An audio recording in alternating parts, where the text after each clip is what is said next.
Hello, hello, hello, my lovelies. We are back for another video about mental health. So, if you don't know me, my name is May. I help people who are confused or stuck in their healing journey learn how healing actually works so they can move beyond their symptoms and live a life that is fulfilling and worthy to them. So, today we're going to talk about trauma.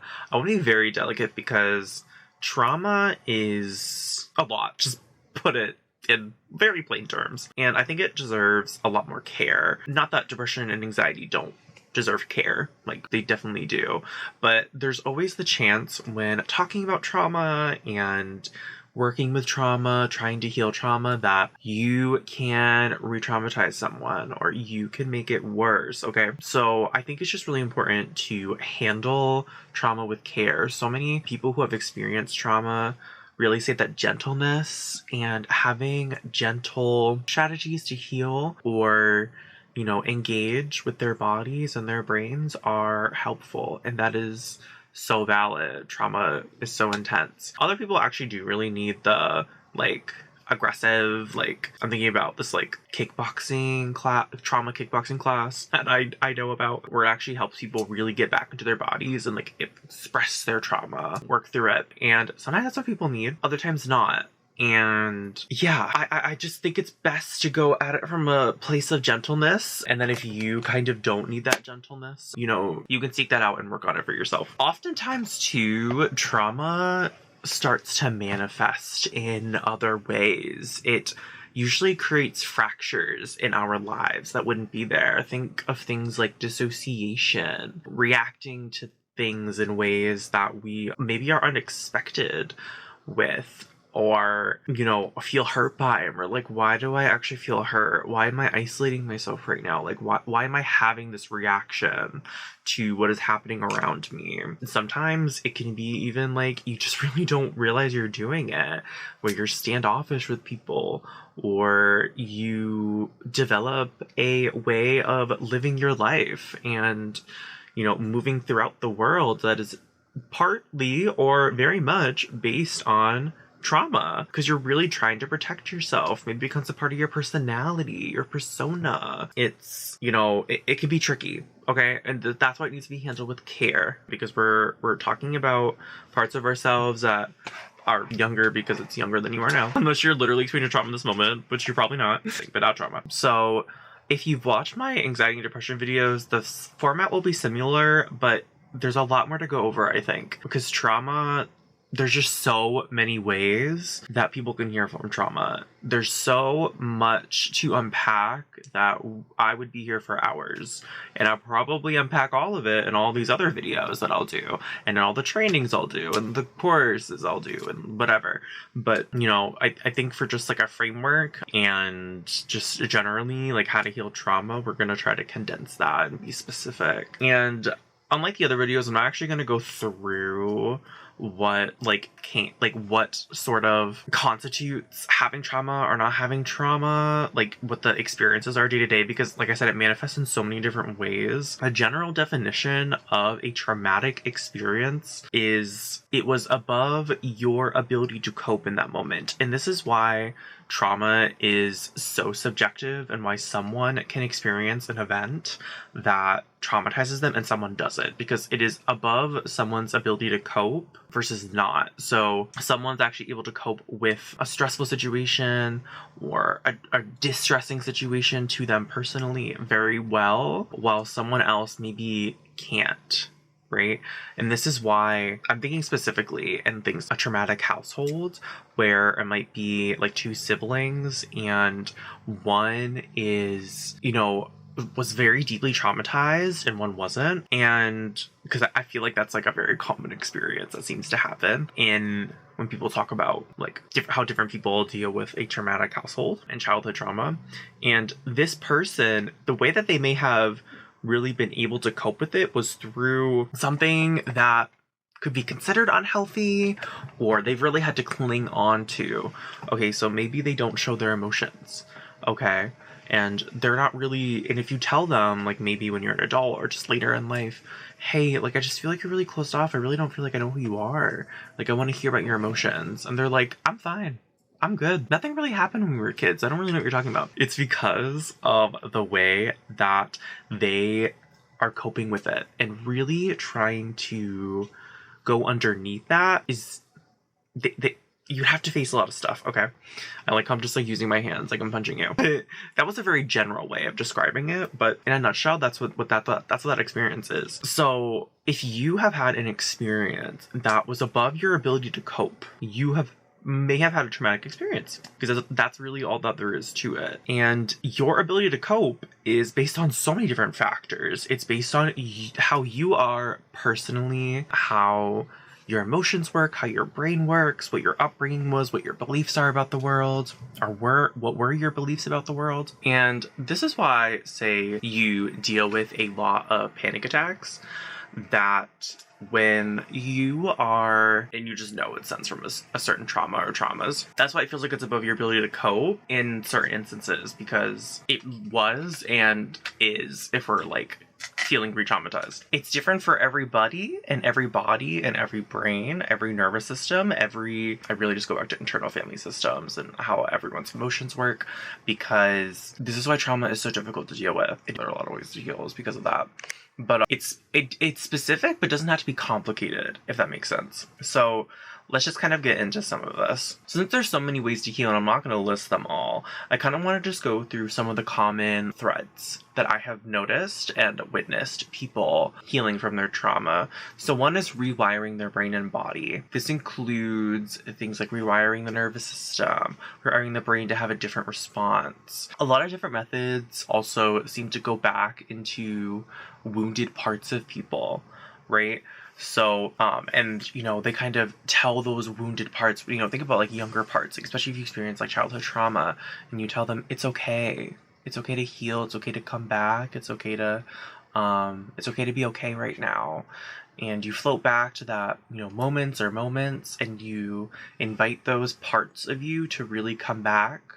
I noticed this thread when I was, reading a lot about EMDR, and also like spiritual practices like soul retrieval, right? It's a lot of going back into the past and healing those parts in very specific ways and then bringing them back. This is kind of what you see a lot in like media too, because I feel like it's like, exciting and like makes a lot of sense when you like go back into, specific points in time and reframe those moments, or, give the parts of you in that moment different things to feel the ways that they need to feel in order to heal, such as like comfort or self-soothing, whatever. And yeah, that's just like it's not just it, because that's just like there's a lot of stuff that comes after that you also have to work on.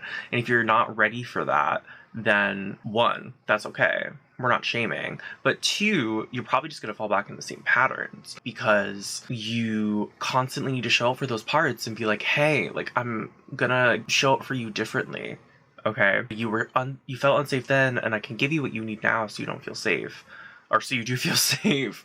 And if you can't do that, or not willing to do that, unable to do that, whatever it is, all okay and valid, but you might slip back into old patterns. You might, go back to whatever you were doing before, or re-traumatize yourself. We don't want that either, right? So other things focus on like the nervous system, right? And like really just trying to regulate it, trying to calm it down. There's also practices like energy healing or acupuncture, gong, chakras, healing chakras, just like more spiritual aspects. Some people also bring it to religion, healing trauma through religious means, whatever like that religious practices and their kind of framework for dealing with trauma. A lot of the energy healing and things like that, I think, really just try to realign ourselves and the energy inside of us to kind of flow more naturally with the way our bodies just like naturally operate, because trauma can leave wounds that really like stifle energy or block energy, and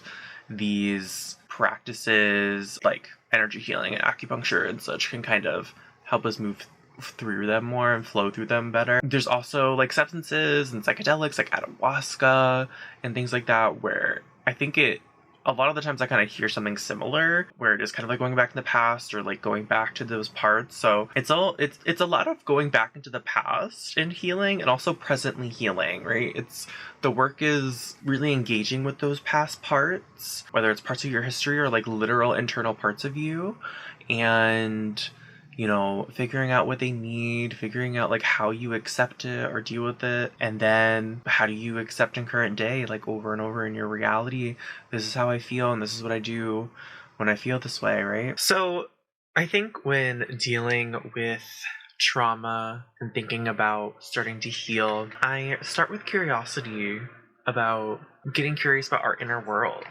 Thinking about things like, what is my body like? Is it sensitive? Am I dissociated? What do I think I need to do?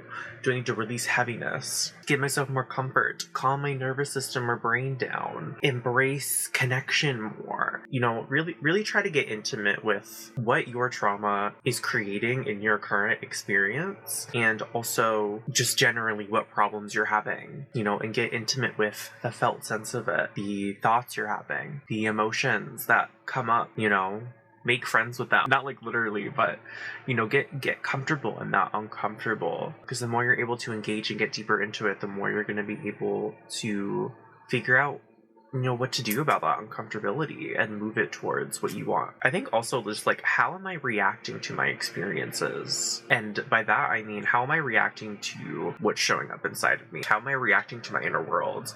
Am I freaking out? Am I dealing with it just fine? Am I angry that I have all of these experiences? Like how am I reacting, and do I need to change it, and do I want to change it? And if so, what do I want to change it to? All really great questions. So if you've watched my anxiety and depression video, this is a similar framework where once you figure out your why, okay, and this is two whys. One, why are you having these trauma symptoms, which we already talked about. The other why is why you want to deal with your inner world. And I didn't go too deeply into this in this video because I feel like I don't always feel like that's the place to start with trauma. I feel like it could be so intense that it could be hard to see past it. If you feel like it's important for you personally to look forward and like where you want to be when how you envision yourself dealing with this trauma and what your life's gonna look like, then that's great. Then we're like lean into that. But I think that it can bring up guilt and shame that we're not there, so I don't always recommend that. So yeah, so the framework is why plus intentional action plus experimentation equals what was the result and how did it land. And then you rinse and repeat the intentional action and experimentation until you get your desired result. So with trauma, I feel like this is a bit more vast because you could think about this in a micro. I guess you could think about any healing in this, but I think in trauma specifically too, it's important. Think about the micro, which is like, how am I dealing with my moment to moment experiences? When does it get easy and why? And then also like, I guess more macro of like, I'm going to therapy, I'm going to trauma therapy, I'm going to coaching, I'm going to acupuncture, I'm going to energy healing, I'm going to whatever it is, right? These treatments to help my body heal or cope or whatever it is. I think it can be important to kind of do that, and also for it to be bite-sized. It can be a lot to really work on. I mean, it can be a lot of work in general to do the inner work that we need to do. But I think with trauma, like constantly engaging with it can actually be more harmful sometimes.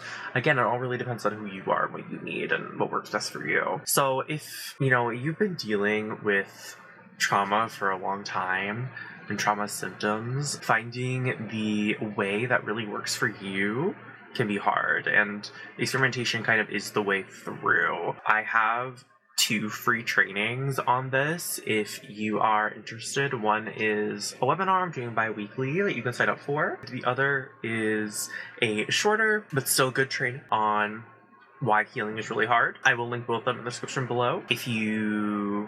And then I will also have my free videos here on YouTube that will come out, or I'm just gonna keep talking about this stuff probably forever. So yeah, I hope this video was helpful. I'm really wishing you well in your journey. I hope that this space can be a healing space for you if you decide to return, and if not, that's okay. I'm wishing you well, and yeah, take care.